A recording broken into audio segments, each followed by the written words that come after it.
My ex-husband regretted his betrayal. Anna, a successful New York City entrepreneur, suddenly finds her perfect world crumbling. Her husband, fitness trainer Mike, turns out to be a traitor, ruining their marriage with infidelity and coldness. Stunned by the divorce, Anna seeks solace in her work, trying to hide her pain behind her business. But fate prepares her for an unexpected turn. A chance meeting with a friend and a new passion for dancing open the door to another reality. There, amidst the rhythms and movements, she meets Jack, who changes her life forever. I stood at the window of my spacious apartment in New York City, looking out at the bustling city below. My name is Anna, I'm 39 years old, I'm a successful businesswoman, owner of a small chain of cafes. But despite all my accomplishments, my personal life was falling apart at the seams. I had always considered myself a strong woman, able to cope with everything, but now I felt lost. My husband, Mike, works as a fitness trainer. He has always attracted the attention of women with his muscles and charming smile. When we met 10 years ago, I was mesmerized by him. He seemed like the perfect man, caring, attentive, funny. We married quickly, and a year later our daughter Lisa was born. Life seemed perfect. But soon after the birth of our daughter, I began to notice changes in Mike's behavior. He began to spend more time away from home, often disappearing late at night on the pretext of training clients. I tried to ignore these little things, because I myself had things to do. I had to develop my business and take care of my child. But gradually my suspicions began to grow. One evening, when I got home earlier than usual, I found Mike talking on the phone. His voice sounded soft and gentle, not the way he usually spoke to me. I felt everything inside clench. I moved closer and heard him say, "I miss you, baby." That was the last straw. I decided to have a frank talk with Mike. I wanted to save our marriage for my daughter's sake, so I hoped honesty would help me find a way out. But the conversation turned out differently. Mike admitted that he was indeed cheating on me. Moreover, he stated that he was no longer interested in me, that he was only staying for the sake of his daughter. I was shocked. I never thought that my perfect marriage could fall apart like that. But instead of breaking up, I decided to fight for my family. I persuaded Mike to see a counselor together, hoping that working on our relationship together could save our marriage. Mike refused and continued to cheat, now openly dating other women. Each new encounter was painful and frustrating. I tried to control myself for my daughter's sake, but the tension grew daily. Conflicts between us became frequent. Every night ended in screaming and scandals. I couldn't understand why Mike continued to stick around if he no longer loved me. And Mike seemed to enjoy hurting me. One such evening, when Lisa was already asleep, I sat in the kitchen with my arms wrapped around my head. Tears were streaming down my cheeks. I realized I couldn't live like this anymore. Something had to change. Talking to my husband was like walking through a minefield, always talking about something that led nowhere. I could feel that his concern for the family had disappeared somewhere, and instead of them there was complete indifference. I realized that something had to be done, and my thoughts slowly came down to one thing: divorce. The decision was not easy, but there was no choice, either to tolerate or to let go. And so, when it seemed that the worst could not be worse, he came home with such an expression on his face. "We need to talk," he said, and my throat went dry. And then, out of the blue, I'm in a committed relationship. And she's expecting a baby. My insides froze. As I sat there with my mouth open, he said, "I can't lie to myself or to you anymore." He turns around and walks out. Before I can regain consciousness, the phone rings. It's her, the woman. She wants to meet. Why would she do that? That's when I felt the situation was getting out of control. At the meeting, she acted nonchalant, even overly so. "I realize this isn't easy for you right now, but he needs to find his way. Let him go."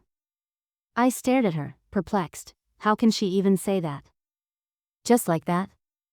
"You think he'll be happy with you?" I asked, barely containing my emotions.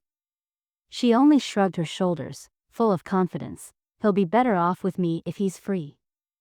But looking into her eyes, I noticed that she truly believed in her words. It was then that I began to realize that perhaps we should both stop and think hard. However, as I clenched my fists, I realized that it was much harder than just choosing yes or no. Fear, anger, and pain boiled up inside me, ready to fight for what I wanted so badly to keep. I filed for divorce. The process proved to be long and agonizing. Each court hearing reminded me of the years we had spent together and how everything had gone wrong. Mike's attorney did everything he could to complicate the process, demanding a division of property and challenging Lisa's custody rights. These endless negotiations and court hearings sucked the energy out of me, leaving me feeling empty and tired. Every morning I woke up with a heavy feeling in my soul, knowing that another round of fighting was ahead. Papers, documents, testimonials all became part of my daily reality. It was important for Mike to show that he wasn't giving up without a fight, and he took every opportunity to delay the process. But I was adamant. I knew this was the only right way, and nothing could make me back down. Besides, I had to deal with emotional outbursts. Sometimes I caught myself remembering the best moments of our life together, and it hurt even more. But then I would come back to reality and realize that those days were in the past, and the most important thing now was to protect myself and my daughter. Friends and coworkers tried to support me, but I felt isolated. No one could understand how hard it is to go through a divorce, especially when it's someone you've lived with for so many years. But I knew I had to hang in there, because not only my best interests were at stake, but Lisa's future as well. Finally, after months of court battles, everything was settled. The court issued a final order, and I received an official divorce decree. Despite the fatigue and heartache, I was relieved. It was the end of one chapter of my life and the beginning of a new one. Sitting on the couch, I suddenly realized that my life had turned into something dull and colorless. Luck in relationships was clearly bypassing me, and even now I felt lonely, surrounded by emptiness. Disappointment was overwhelming me, and I was increasingly convinced that love and happiness were just a fiction meant for a select few. One day, walking in the park with Lisa, I met a friend. We hadn't seen each other for probably 10 years, and seeing her, I felt as if time had stopped for a moment. She came up to me with such a genuine smile and asked me how I was doing. We started a conversation and soon she invited me to the dance studio. At first I grinned. Dance? Are you serious? It seemed strange to me that someone would suggest such a thing to a woman who felt so devastated and insecure. But something in her eyes made me wonder. We agreed to meet Saturday afternoon. I'd been hesitant to go for a long time. After all, for the last few years I had hardly left the house, except for work and rare walks with my daughter. But my friend insisted, assuring me that it was necessary and would help me distract myself. Still, after much deliberation, I decided to try and came to the dance studio. My heart was pounding with excitement when I opened the doors and saw people moving clearly and energetically to the beat of the music. It was scary and exciting, but my friend hugged me and pushed me forward. Each lesson revealed something new. I met new people, laughed, confessed my fears and joys. Dancing became not just a hobby, but truly therapy for me. I met many bright personalities, and with each new acquaintance I felt my faith in myself returning. At the dance studio, I felt like I was waking up again. Every step, every turn gave me a sense of freedom. A smile appeared on my face as I realized that I was beginning to see the light at the end of the tunnel again. In this new environment, I finally felt a part of something bigger, and with each class I loved myself a little more. At the club, I met a young man named Jack. He became a real support and inspiration to me. Although he was 8 years younger, it did not affect our relationship. His care and attention helped me to find myself again. One night we were sitting in a dance club, enjoying the music and socializing with new friends. Suddenly, my ex-husband walked through the door. He looked emaciated, with a tired look, and appeared to be completely broke because he was wearing old, worn-out clothes that were in disrepair. I couldn't believe my eyes. He walked up to me, and I felt my heart beat faster. "I need to talk to you," he said, and there was no confidence in his voice. We left the club, and there, on the street, he confessed, I found out she wasn't pregnant. She lied to me. I want to go home. His words sounded like an echo of the past, but I'm not the same person I was before. Something inside me had changed. I looked at him and realized I no longer felt anything but pity. My life was moving on and I wasn't going back to something that was already over. You can't just show up and expect me to forget everything, I replied, trying to remain calm. You made your choice, and now I have to make mine too. He looked confused, but I knew I couldn't let him back into my life. I turned and walked away, leaving him standing alone in the street.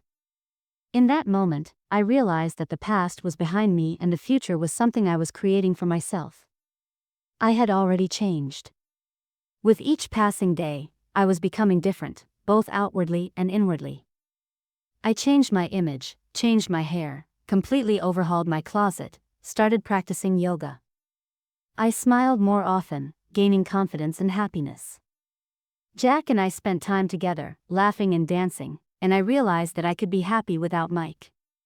Eventually, I made a decision. I packed up all of Mike's stuff, down to his toothbrush and dumbbells, and kicked him out of the house. It wasn't that hard. I felt a weight lifted off my shoulders. I was doing my own thing, with Jack by my side, supporting me every step of the way. Time passed. We created a strong family, full of love and understanding. I finally found harmony in my personal life. And when I looked in the mirror, I saw not that lost woman, but a strong and independent person, ready for new achievements. Happiness turned out to be not a myth, but a reality that I created myself. Sitting on the sofa in a cozy living room, I suddenly felt a warmth in my heart. My life had changed beyond recognition. Now I have the family I always dreamed of, and next to me is my young husband, who has become my support and inspiration. That day he came home with a bright smile on his face and asked me to go out into the yard. I of course agreed, not realizing what awaited us. When we came out, I was amazed. Our yard was decorated with colorful garlands and balloons. Friends and children gathered around, their faces glowing with joy. "Surprise!" shouted someone in the crowd, and at that moment I was handed a large balloon. My husband and I looked at each other, and I felt the excitement overwhelm me. "Come on, let's burst it together," he suggested, and I nodded, full of anticipation. We hit the balloon with the needle and it burst with a loud pop. Blue balloons flew out of it like little dreams, blooming in the air. Everyone around us started laughing and cheering, children jumped and caught the balloons, and friends hugged us, congratulating us on our new life. I looked at this picture and realized that happiness is not a myth. It is something we create ourselves, filling each day with love and joy. At that moment I realized that all the difficulties were behind us, and only a bright future awaits us.